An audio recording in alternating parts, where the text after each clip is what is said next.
For today's project, I'm going to show you how to make a layered spike bow. For today's project, you're going to need ribbon, any styles, widths, lengths. It doesn't really matter. As you can see, I've just grabbed a bunch of different scrap pieces that kind of coordinate with each other.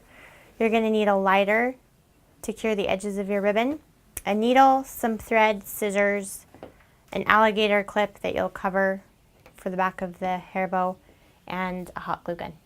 I always start with my wide ribbon for the bottom layer. And you want to just decide how big you want the bow to be, and you want to cut your ribbon to those lengths. I'm going to make mine a 5 inches, so it's going to end up being approximately 4.5-inch bow. So I'm just going to cut some strips of ribbon. This is my bottom layer. I'm cutting them 5 inches, and I just need 2 pieces.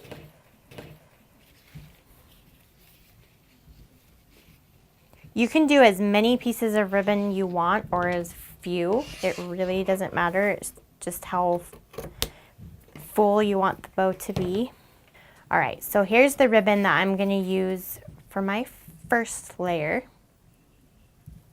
The second layer, I'm going to cut them a little bit shorter than the top or the bottom layer. So I'm going to take my next ribbon that I want to use for my next layer, and I'm going to cut them about 5.5 or 4.5 inches. Again, I really am just using scrap pieces. It doesn't take much. Okay, and then the next layer, I'm going to cut them again 1/2 inch shorter than the layer I did previously. So these ones I'm going to cut 4 inches. So there I've cut just several pieces of ribbon, different lengths for each layer of the bow. Next, you're going to go through all of the pieces of ribbon, fold them in half,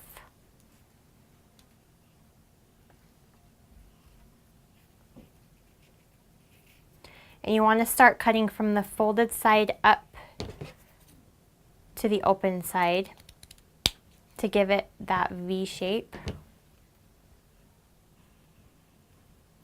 And as you do this, you want to make sure that you take your lighter and cure the edges of the ribbon so that it doesn't fray.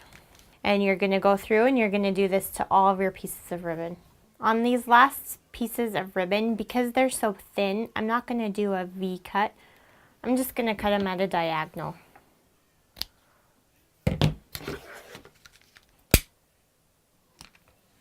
Now that all of my ribbon is cut and heat sealed, we can start putting the bow together.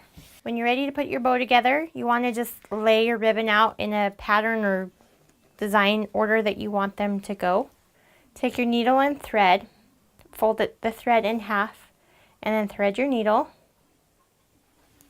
And you're going to take each piece of ribbon. I like to fold my ribbon in half and kind of give it a crease to find the center, so you can see the center. You're going to take your needle and just go up and down. Now I go down in the ribbon, or I go down with my needle, and then when I end, I come up. So it creates this crease.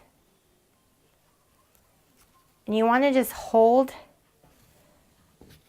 the ribbon on your needle until you can get all of your pieces on. You want to do the same thing with each piece. Once you get all of your ribbon pieces on, you can pull your needle and thread and wrap your thread around and take it through the loop so that it ties it on there. And all you're going to do is just take the thread and just wrap it really tight around the center so you get it on there nice and snug. And then just just put a knot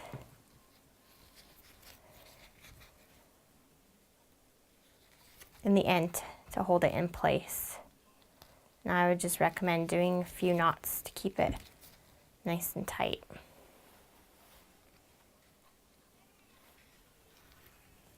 And then just cut the excess thread off.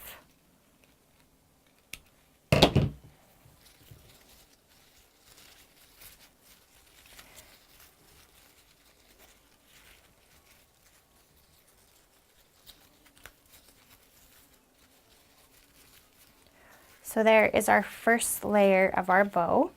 And you're going to do the exact same thing with the rest of your layers. All right, I've sewn all of my layers together. So now all I'm going to do is take each layer and I'm going to put a dot of hot glue in the center.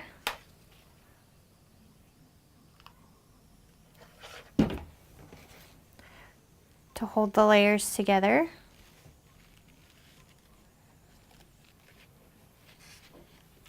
And then I'm going to take another piece of scrap ribbon to make my center for the bow. And all I do is just tie it in a knot.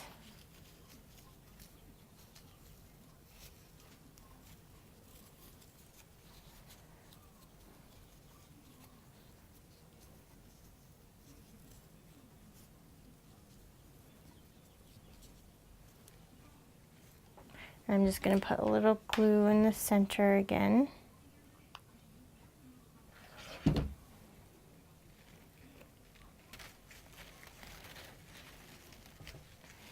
Then you just take this piece and wrap it around and glue it on the back.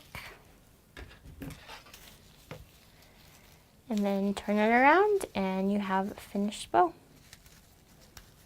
Then all you need to do is attach it to your alligator clip. For tips on this project and other projects, please visit my blog at www.wordswithstyle.blogspot.com. Thank you.